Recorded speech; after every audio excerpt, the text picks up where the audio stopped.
Hey guys, welcome to today's episode of Talking Decon. To my left here is Ron Jeremy.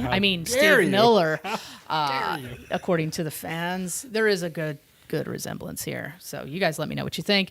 Our director of marketing, and to my right here is Fiona Mills, our franchise ramp-up coach. Today Who does not look like a serial rapist. No. And porn star from the 80s. So congratulations. Thank you. Appreciate it. You're welcome. Rosie? Yes. Let's begin. Yes. Let's begin. All right, today, so I've got a pretty well-known case of the toolbox killer. Probably not for today's age group of people, but this was something that was really a big deal back in the 70s. Mm-hmm. So we're talking about the toolbox killer, which is Lawrence Bittaker and Roy Norris, and they did their killings in 1979. So good, a tag team. It was a tag team, but it's an odd relationship, and I'll go into a little bit more about it. But they ended up killing 5 different girls, and they both had a long history of a lot of various different criminal type stuff. So let's start with Lawrence Bittaker, and he was born in the 40s, and his biological mother gave him up for adoption, like right away. So the Bittaker family adopted him, and apparently they just were very nomadic. They traveled around a lot, and he wasn't able to really form any friendships and relationships because they were just constantly moving around.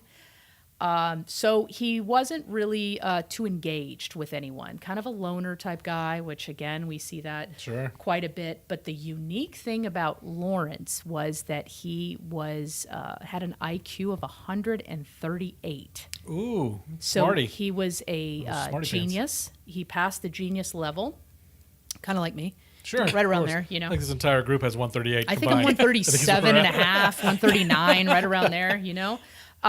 So the weird thing is, the guy was so smart that, and I think we see this, even today, that he's just bored with school. School is very regimented curriculum, and people that are either super smart or really not smart either get bored or just give up. Right. That was the excuse I tried to give my parents. Yeah, I'm just too smart for school. Yeah, me too. They're like, you can't color inside the lines. You're going back to kindergarten. Yeah, I'm the best C student you'll ever meet. Oh, solid. Average, baby. Yeah. So he ends up dropping out of school, high school in 1957. He had tons of run-ins when he was a juvenile, but it was nothing kind of violent. It was like hit and run accidents, burglaries, theft, that type of stuff. Every time, we're seeing kind of a repetitive pattern here. He'd go into jail, and it was a revolving door. Go in, go out, go in, go out. And there was just, like, the guy probably thought, I'm never going to have to pay for anything. I'm just going to keep doing whatever I want. So he had a psychiatric evaluation, and he was determined to have paranoid and borderline psychotic. With little control over his impulses. And despite the findings, they released him anyway. Ah, yes. So here we have a career criminal with poor impulse control and psychopathy. We should probably release him into the wild. Yeah. Just 2 months later, I know, you're thinking he joined the church and he's saved, right? No. Be honest with you, not what I was thinking. Not what I was thinking. He got picked up again for parole violation and a suspected robbery, and again in October of 1964. So while in prison, he's given another psychiatric evaluation because the first one wasn't compelling enough. Maybe we were off a little bit, even though all of his behavior points to the fact that this is the case. But sure, let's do another one. Yeah. So I don't know if this is something that they do psychiatric evaluations on everyone. I was under the impression that it was violent crimes, but I could be wrong. Do you know different? I don't, but maybe he was displaying patterns of behavior or something that are leading to it, Yeah. Maybe his attorneys said something. I don't know. It's a great question. Yeah. So, again, he's arrested again and stabs a supermarket employee as he was shoplifting. The supermarket employee is chasing him, and to get away, he turns around and stabs the guy. Look, man, that employee is a great employee. I'll be honest with you. Yeah. Because the guy... Did he die? Well, Bittaker stuffed a stake down his pants. The employee saw him, and it was like, hey, guy, I saw it. Pull it out. He runs out in the parking lot. The employee chases him. I'm sure they're calling, 911 and everything. And Bittaker decides to take it from petty larceny all the way up to attempted murder. Solid. So the guy lived. It's almost like what I'm reflecting back on this moment. It's almost like he has poor impulse control. I just hope it was a good piece of steak. I want to know what kind of steak it was. Yeah. Like if it was a ribeye, I get it. That's bone-in, tomahawk cut, ribeye, for sure. Yeah, I totally get it. So after that, he goes back to prison, right? And he meets his new BFF, Norris, Roy Norris, okay? So I always say, when people go into prison, jail and prison are very different. You go in with kind of a GED and you come out with a PhD because you learn from everybody around you, not unlike, normal life, and you get better at what you're going to do. You find out what your friends have done in prison, and you're like, especially white-collar crime. You compare notes. Oh, how did you get caught? I'll make sure to not do that. Exactly. And that's why it's like so important to have some form of rehabilitation in prison for some people, not for everybody. I know that's not the most popular opinion here, if we reflect back to the pit games, but right, exactly. The pit games. I think I'm going to name it that. The pit games, yes, the absolutely. Games. This is where we throw inmates into a pit, of course, yes, and they fight for domination. Yes, exactly. And entertainment, excuse me. And entertainment. Yeah. Don't forget that part. But no, they sit around together. There's nothing else for them to do. There's nothing but talking about They're things. How did you Yeah. What are you going to do when you get out? So while he's in prison there with his buddy Norris, he gets the other psychiatric evaluation, and this shrink rejected the borderline psychotic finding, but said he was a classic sociopath. So still a major issue. Yes. Still a real problem. But he also called him a sophisticated psychopath, probably because he was so intelligent, right? Oh, right, yeah, that 138. But despite the second psychiatrist's warning, they let him go again. So we have multiple stints in jail. We have multiple people telling really you this bad guy reports is a raging psychopath. Yeah, like let's not, Yeah. And still, let's turn him loose. Yeah. Solid. Okay, so before we get I've made a lot of bad choices in my life. But that's not one. I've never even done that. I think the best choice I've ever made is thinking of the pit games. The pit games. All right, Evan, cut right here and put a cool graphic in that says the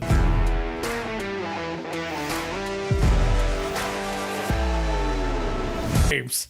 And show the Squid Game, but pit. And also pixelated a bit, copyright claims. And, yeah. And inmate uniforms. Yes. We digress. Okay, so now let's start talking about his partner before we show them in conjunction with one another. So what was this Peach up to before they met in prison? So Roy Norris was drastically different than Bittaker, okay? He was kind of a big meathead, not very bright. They called him the muscle, whereas Bittaker was the brains. Oh. So together, they were quite scary. So we got a real Master Blaster situation. Yes. Anybody? Mad Max Beyond Thunderdome, Master Blaster. The little person rides on the shoulders of the big person. Master Blaster? Nobody? Come on. I can't be the only person that remembers Master Blaster. Upload visual now. Yeah. Yes, Master Blaster. Right there. Yeah, let's see that. I've got to see that. Yeah. Yeah, it was great. Was it like mini-me, just riding on the shoulder? So he had like a rig on his back that he sort of was on his back, and I believe that he rode around on, one was Master, I'm Master, he's Blaster. That's what they said. That's pretty cool. The Tina Turner, Mad Max Beyond Thunderdome? No. We don't need another hero. Oh, Nobody? that I know. Yeah. Okay. Ike. No, Ike's no good. Ike should be on an episode Ike's of Talking no Decon. bueno. Talking Decon, Seriously, Ike. Talking seriously. Decon. Okay, so we got the muscle. I'm sorry. All right, so I the get distracted muscle, from 80s action movies. Is, dumber than a box of nails, right? So he, at 17, drops out of school and decides, I'm going to go to the Navy. Okay. So he spent most of his service stationed in San Diego, but he did do 4 months in Vietnam. Okay. Vietnam, baby. But he saw no combat. Okay, so there's no PTSD issues. Exactly. Okay. And I want to mention that because no matter what he says the reason is. Okay. Yeah.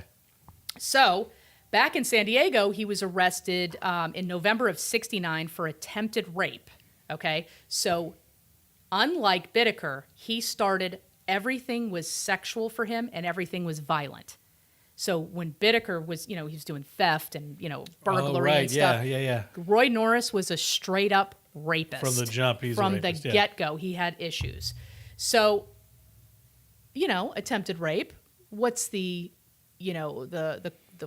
penalty for that? Oh, it's 3 months in prison. 3 months. 60s were wild, son. Yeah. And 3 months. Gets out on bail right before his trial. He's arrested again before the trial even happens. He tries to attack another woman in her home, but police arrived before he could harm her. Then the Navy's like, yeah, he's got psychological problems. Discharge. So at least the Navy is doing the right thing. The Navy did the right thing for sure. The criminal justice system is like, no, you can't rape her. Out on bail. Yeah. Attempts to rape somebody else. Like before the trial for the first one happens. Okay. So more poor impulse control. That was November of 69. Fast forward to May of 70. He's still out on bail. Okay. Now 2 attacks on women. Out on bail again. At what point do we reject bail? I have no idea. Like, apparently not this point. Apparently not. Yeah. Yeah. So, after he got discharged from the Navy, he was out on bail, because the Navy said he had psychological problems, and he attacked a female student at San Diego State University. But this one was brutal. He jumped the woman from behind and hit her in the head with a rock, then slammed her head several times on the concrete. The woman actually survived. Wow. And they don't mention her name. I was going to try to look her up and see, did she have brain injuries or anything? But the up part about it all is they charged him with assault with a deadly weapon instead of attempted murder. That makes no sense to me. Like, how could that possibly not be attempted murder? I don't get it. I really don't. Like, how many times does this guy have to show you his ass? This is 3 attacks. And he's out on bail still on the other ones, right? Exactly. Like, he's still like, yep. So he's still out on bail for multiple attempted rapes, and then he's, assault with a deadly weapon. This is unbelievable. Right. So instead of sending him to prison, they sent him to a mental hospital. He actually spends 5 years there, that. right? But then, I know you're shocked, they released him saying he's no further danger to anyone else. However, he proves them wrong 3 months later. Okay. That's it. This is, again, I'm not the smartest person in the world, and I don't know how to fix almost any problem. Anybody that's seen me stare at a car, giving himself enough credit. Well, look, anybody that's seen me stare at a car that doesn't start knows that. Like, yeah. Well, I guess we call AAA now. Yeah. But 5 years in a mental hospital, I don't think that you can cure somebody from being a rapist. Like, that's not personally. I've never heard of that happening. But let's stipulate the fact that you could. Let's say that they're right, that you can fix this person's brain wiring to make them disconnect sex and power and violence and all that stuff. He still should be serving time in prison. Bless you. I'm so sorry. No, it's quite all right. I don't know why I said it's all right. I'm not in charge of anything. We know this. But, you did 5 years. Mentally, we fixed your brain.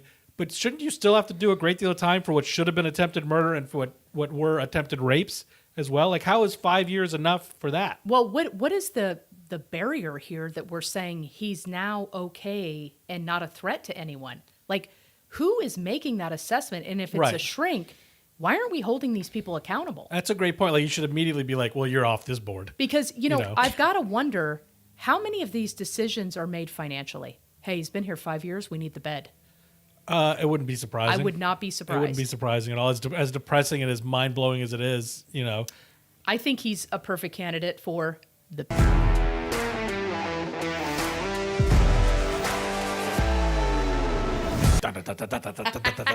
Pit games.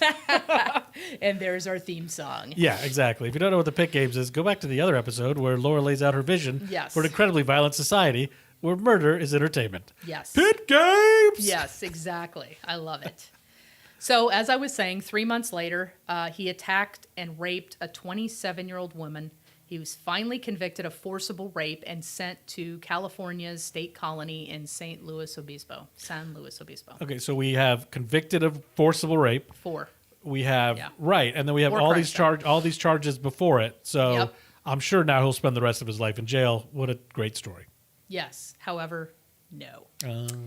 But this is where he meets his new BFF, Lawrence Bittaker. Okay. It's good they found each other. Yes, they found each other. Norris claims that Bittaker saved his life twice in prison, which I wouldn't doubt because Norris is the beefy one, right? Bittaker's the frail little genius. So that kind of bound them together according to prison code. Okay. Oh, right. So now they're BFF, right? So they hatched this plan while they're both in prison together and spending all this time together that they are going to rape and kill local girls when they get out together. So this plan was extremely detailed and involved. So they bought, once they got out, they bought a 1977 GMC cargo van. I like to call it the child molester van. You know, the ones with okay, yeah. Oh, sure, yeah. I the knew old exactly school what you were panel talking about. vans. When you said that. Yeah. Yeah. Everybody knows it. Like when you see those vans, you're like, you always wonder, is there somebody in there? Like, you know how felons can't own guns or vote? Yes. You Right. should They be should be able able to to buy own a that. van. Yeah. Like, hi, yes, I'd like to buy this van. I need to see your criminal record. You can't not have There this is van. no Are you out of good your mind? reason. You know, we have vans with no windows, but they're wrapped with company stuff. There should be Right. no good reason not to have a window. I'm just saying. No, it's outrageous. Yeah. So guess what they called their van? Murder Mac. Oh, how cute. Yes. How fitting. Yeah. Outfit. They actually like went as far as naming their van. Oh, there's more. So what they did is they outfitted the van to have a bed inside and a secret bottom thing, like under the platform of the bed. They built drawers where they could put their toolbox. This is where the toolbox came in. Okay.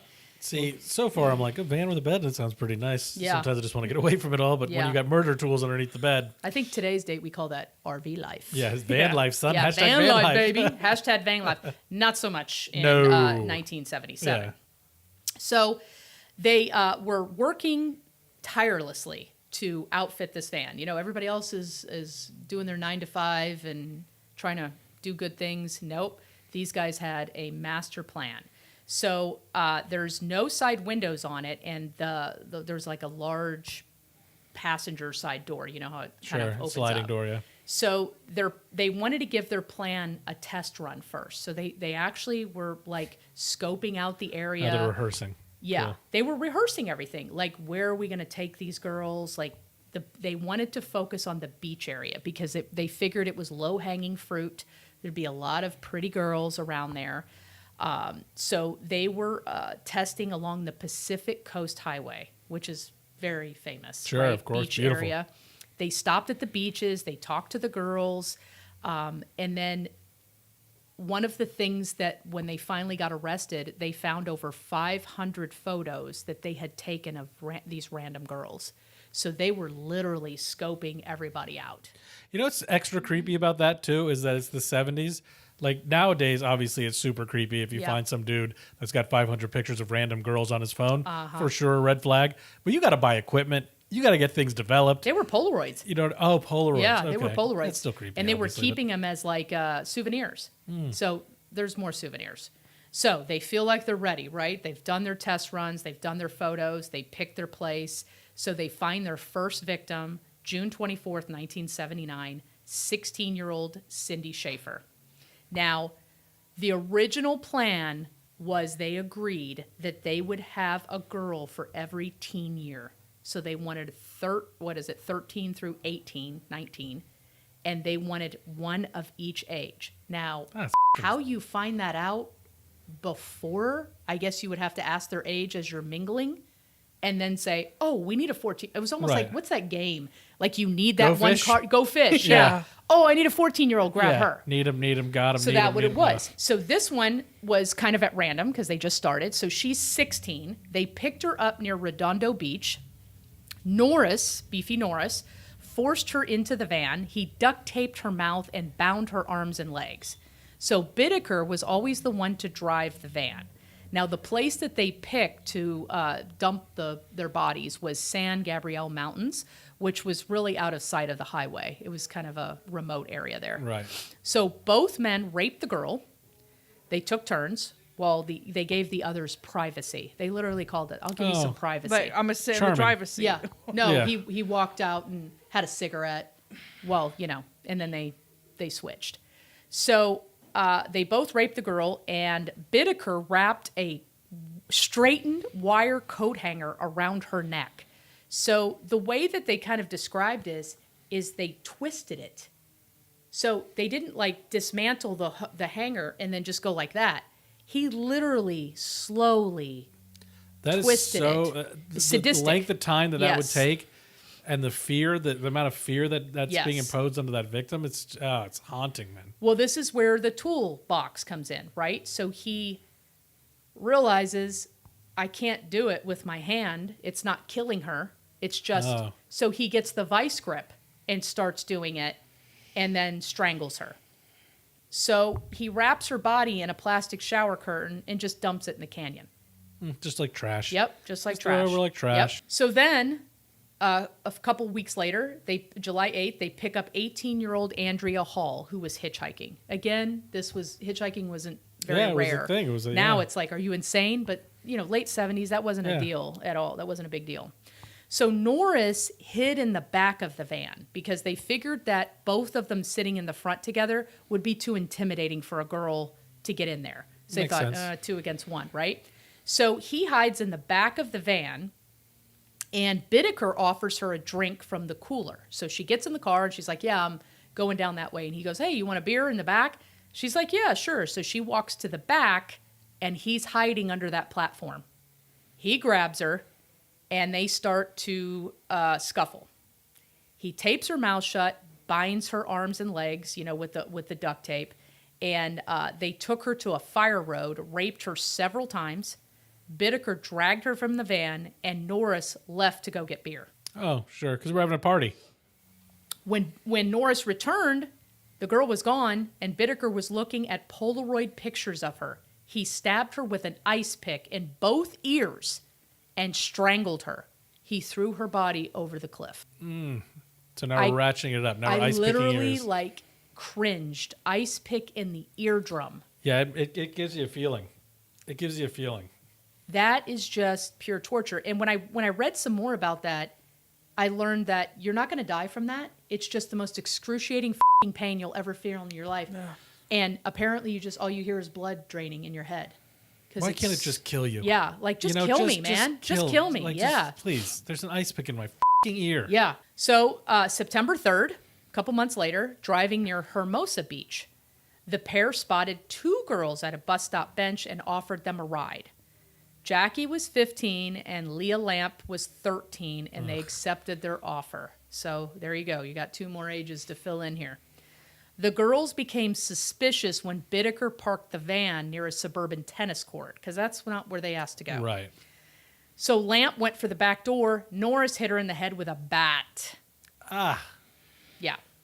Because she's 13 and you couldn't subdue her. Right. That's a You had to hit her very in the good head point. with This a guy's bat. this big, He's huge. beefy. He's huge. Yeah.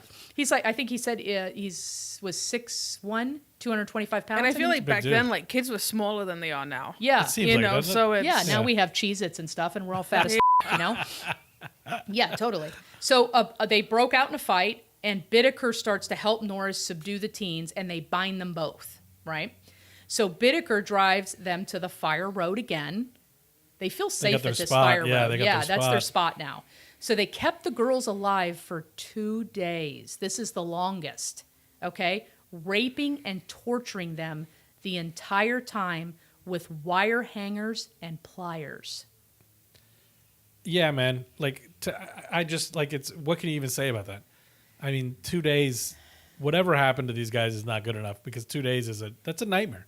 For It's a young living girls nightmare. like that to think, Yeah. oh my God. So the torture is what got them off and what really excited them so much that they audio recorded it. And that's how the parents were able to identify their kids off of the screams. They had to listen. Yeah. Oof. Yeah. No way, man. Yeah. So these poor girls lived through that, and he's audio recording them, and as he's torturing them, he's telling them to scream more because he likes it. He's getting off on it, right? So eventually, Bittaker stabs Gillum in both ears with an ice pick. He's these ice loving picks. the torture of it all, right? When she didn't succumb to her injuries, both men took turns strangling her until she died. Bittaker then strangled Lamp, the 13-year-old, while Norris hit her in the head with a sledgehammer 7 times. A 13-year-old. She's already been hit in the head with a baseball bat. You know, She's got to be already bleeding It's profusely. But gotta- even one hit with a sledgehammer, What's left? yeah. For hit 2 through 7. So Oh my according God. to, See, I'll watch them in the pit. yeah. See? Okay, yeah, they should be in the pit. Yeah. They These should guys be should in be pit in the games. pit. Yeah. See, now you guys are coming around. I like it. So Took a minute. here's but the f***ed up Is thing, this okay? whole thing just one long pitch for the pit games? It is. It is. this is the intro. It is. It's the intro for it. I'm getting you guys ready for the kind of Yeah. clientele I'm looking for here. So the f***ed up thing, among others, is that in other reports, they stated that these girls were tortured with the pliers. They were ripped open anally, vaginally, and their nipples were ripped off with pliers. They were some of them were even electrocuted. They hooked up batteries to clamps, and I mean they enjoyed the torture of it all. Yeah. They were both just totally getting off on it. I mean, it's one thing to take photos, but audio recording the screams and the torture It's of the it. pain and the fear they get off on. I think And it's they kept sexual them all. sadism, Yep. right? So after they hit her in the head with the sledgehammer, they dumped both bodies over the cliff. The f***ed up thing is the ice picks were still in Gilliam's head when they found her decomposed body. She was just a skull left. The freaking ice pick was all the way through, and you could see it all the way almost to her mouth. He rammed it that f***ing much. I just can't imagine finding anything scarier, right? Like, obviously, living through this is the ultimate nightmare. It's horrific, but like if you're hiking along and you come across a skull with 2 ice picks sticking in it, like that must be the most horrifying thing. Well, police found it. No one else did. Oh, thank God. Yeah, Okay, and well, yeah, that's I'll true. They're get into searching that. for it. And So, yeah. So, next, they kidnapped Shirley Sanders on September 30th. And instead of trying to coerce her, they maced her. So, instead of, you know how they were trying to do the sweet talking, they've you given want up on a the beer, charm. you want to ride. Yeah. They're like, it. So, they force her, they mace her. They both raped her, but she escaped. Ooh, good for her. Okay, yeah. I don't know how she escaped, but she escaped. So police showed her pictures of the men, and she identified the men as Lawrence and Roy, Bittaker and Wow. Norris. Yeah. She's a badass, huh? Yes, she is. Amazing, Shirley Sanders. So they kidnapped 16-year-old Lynette Ledford on October 31st. So they hadn't picked him up yet. They raped and tortured her while driving around Los Angeles instead of heading to their usual mountain location. Oh, I wonder if it's because they knew I that think they were yeah, worried. They were like, that one got away. Right. The bad part is I couldn't find any details exactly how she got away and what she went through, what she saw. Was she able to know that they recorded? You know, Right. I didn't get any details of that. That would be great to find that out. So they're driving around L.A., taking turns raping her. And then Bittaker stabbed the young girl several times and tortured her with the pliers. Again, anally and vaginally. During her torture, her screams and pleas were tape recorded as Bittaker repeatedly beat her elbows with a sledgehammer. I mean, there's so many head moves here, and I don't know why I'm still surprised by it. Yeah. But there's something about that particular one where it's just That's like, just, I hit it here and I'm crying. yeah, forget it. And repeatedly hitting with a sledgehammer. 16-year-old girl, but she's starting to go in and out of I would pain, imagine. right? Yeah. Well, he decides to shock her and electrocute her nipples and keep screaming at her, don't stop screaming. Stay awake, don't stop screaming. Like it's getting him off, right? He eventually strangles her with a wire hanger, using the pliers to twist a cinching loop around her throat. So that, just again, slowly that turning slow it. Yeah. turn, right? Instead of tossing her body over the cliff, they left it in a random lawn in Hermosa Beach to see the local reaction in the newspaper. So now they're getting bold. Right. They're getting almost like, We want some we recognition want some now for freaking this. credit for this. Yeah. Like they're proud of themselves. Right. The body was found the next day and caused quite a stir because apparently it had only been a couple days since they arrested the Hillside Strangler. So people were on edge. I mean, the 70s. What the the 70s? Yeah. You know, so the Hillside Stranglers are going off. They just get arrested. Yeah. Meanwhile, these two guys are running wild in the streets, and so they finally arrest the Hillside Stranglers. I would imagine the whole city's like, let's let's breathe a sigh of relief. Thankfully, Yep. this is over. And then boom, a And then another 16-year-old one pops body. Ugh. But wasn't there I know Bundy was also in that same time, of course, Sure. in Florida. Yeah. But then wasn't John Wayne Gacy also in the West Coast? No, he was Indiana, I Oh, believe. okay. He was Was he Midwest, Indiana? I believe. Okay. But that was also in the but same there time was period. Richard Ramirez, who was the Night Stalker. There's, you know, I mean, You had yeah. the vampire killer out in the 70s. Yeah, as well. that Yeah. time period produced a lot of sickos. Yeah. Yeah. I think we talked about this before, but there's some interesting theories to that with regards to lead and gasoline, because like lead poisoning, violence, extreme violence is a part of lead poisoning. There was lead in everything until they started eliminating it. And anyways, yeah. So sorry. any guesses on how you think the guy got caught? The two guys got caught. I hope it has something to do with the fact that woman that escaped and ID'd him. Were they speeding? I wouldn't be No, surprised. but yeah, that's both good. Excuse me, both very good guesses. So Norris, the dumb one, is talking to one of his prison friends, Jimmy Dalton, about all the murders that him and his new BFF have committed, right? But Dalton thought that he was just telling stories and lying. But he talked to his lawyer, and his lawyer told him, you need to tell LAPD about this. Oh, wow. Yeah. So that's He how was they bragging. got caught. He was bragging, and they got caught. So I'm sure Bittaker, the genius, is thinking, Hey, that's what dummy. I get for trusting Yeah. a dummy, right? So at the trial, both Norris and Bittaker were charged with murder, kidnapping, forcible rape, sexual perversion, and criminal conspiracy. They Sexual got 1 perversion's week an in odd jail. crime. Just kidding. Just kidding. Although quite possible. Bittaker was convicted of rape, torture, kidnapping, and murder of the in 1981 and sentenced to death. So they said basically he's the mastermind of it, and the other guy's, just his bumbling friend. So as of February 2008, Bittaker was on death row. We know now that he died in 2019, just of normal old age. Oh, that's right, because California eliminated the death penalty. Yep. Okay. And believe like, it or how'd you not, get it? he continually applied for release and was denied every time. Yeah. So That's a parole bullet board I'd like to be on. yeah. For real, bro? Like, just sit back when they walk in? Mm-hmm. Hey, man.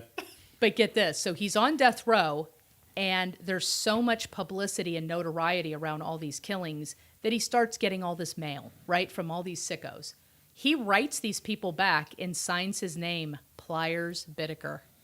Oh, what a piece of shit. What just a gross, horrible piece of Yeah. shit.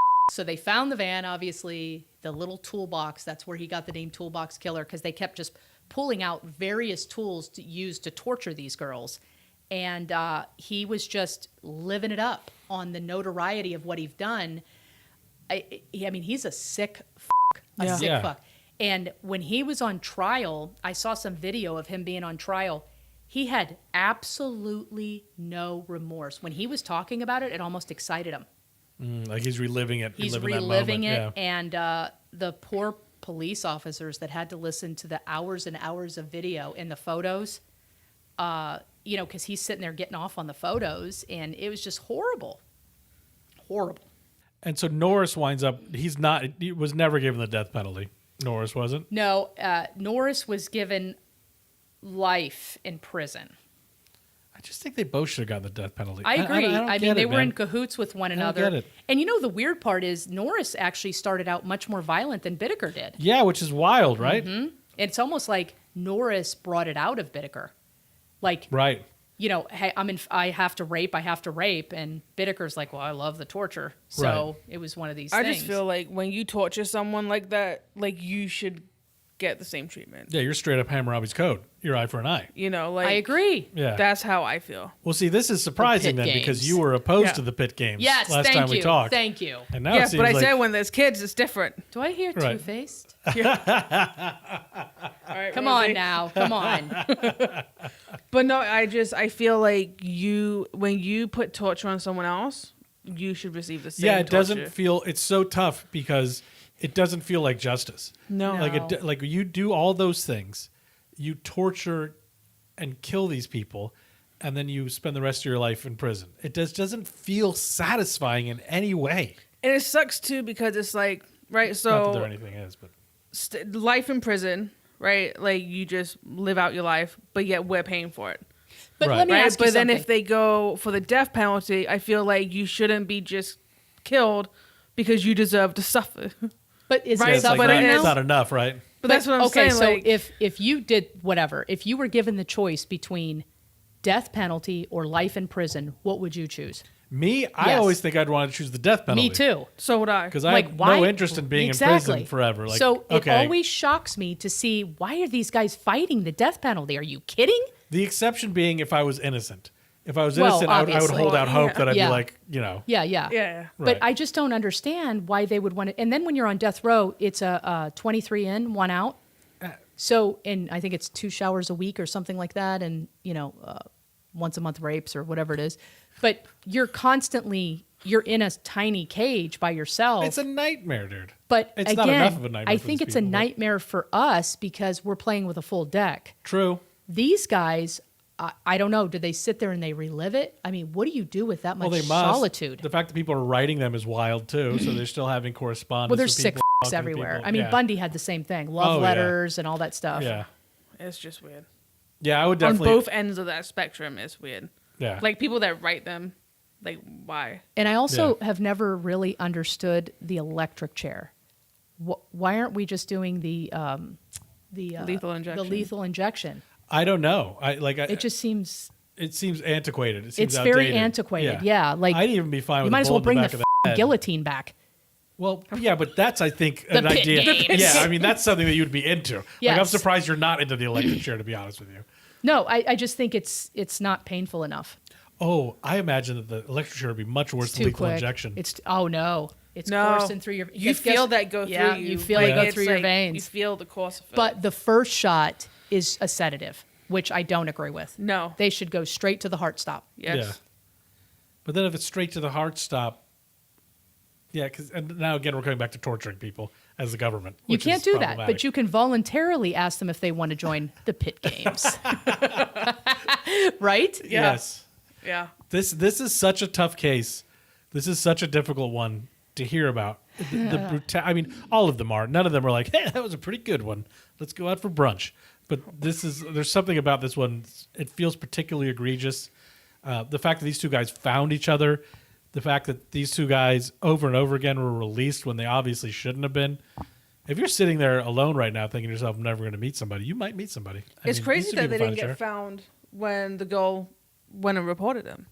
Right? Like, Well, and that's one of the issues that I had was there was no elaboration on that. Yeah. Like it just said that she basically ID'd him. Does that mean that the cops were just looking everywhere for him? Because it doesn't say, I don't think they were living anywhere. They were literally just living in the van. So they probably couldn't find them, but it doesn't give any information on what happened to her. yeah. Because I can guarantee you that poor woman has some serious PTSD. Oh, absolutely. I mean, Absolutely. I'd be locking with 75 locks on the door, Yeah. and never go out again. She stays strapped, son. Yeah, exactly. That's what Exactly. That's what cool young people like me say. So it's just scary to know that people like that live right among us. Oh, it's the stuff of nightmares. It really is. Like when we get nervous about boogeymen and when we get out of bed to make sure that the window's locked because we're worried that maybe we didn't lock it. Like those are the people. Yes. That's the thing. Exactly. And it's so much of that like traumatizes us as a society. Like we don't hitchhike anymore. We don't leave our windows open anymore. Like Yeah. because we know like these stories No, we are just pay for an Uber. yeah, exactly, which is Yeah. better We'll anyway. just pay for Yeah. you to kill us instead. Yeah. But it's scarred us as a society, and understandably so. You hear that story, you're like, yeah, I think I'm done hitchhiking forever, ever. Yeah. I was reading or watching a documentary of a woman that was interviewing him, Bittaker, and she spent 5 years interviewing with him. And she said that initially when she tried to get him to talk, he just blew her off. But she was extremely persistent to the point where she called him constantly, like on the phone, and she was visiting the prison to get him to talk. And she's basically researching, how did you become the way you did? How do you land here? So after 5 years, I mean, some of the conversations that she was having with him were making me very uncomfortable. It was almost like they were BFFs. And he was just extremely arrogant, laughing about stuff. Like this guy had no regret. It seemed like he was just perfectly comfortable in prison. He had no problems with anything. And she was kind of giving her side of it. And she basically said that, after 5 years together, she knew him pretty damn well. I would imagine. Yeah. You spend 5 years with anybody, you know, and then you kind of have to develop a bond too, right? Because you're trying to get information out of him. He doesn't want to give you that information. Yeah. That job. I know. No way. You know what I mean? Like, I know it's important work. I'm not saying it's not important work, but how was work today? Well, Bittaker told me about the time that he strangled this woman and ripped her nipples off with the pliers. No. And she said, like, he's explaining it all, and he's, like, excited about it. You know, like you're talking about something that you just accomplished that was amazing, and he's just bragging about it. And I don't know how she just sat there with a straight face, but she would say stuff like, do you have any regrets? And he's like, no. Like, are you crazy? Why would I? Yeah. So it was just gnarly. So this one was also a suggestion by a fan who I don't remember your name, and I apologize. Several people actually brought up the Toolbox Killer, so thank you for bringing that up, and thank you for watching today's episode. Don't forget to follow us on TikTok and Instagram at Crime Scene Cleaning. Have a great day.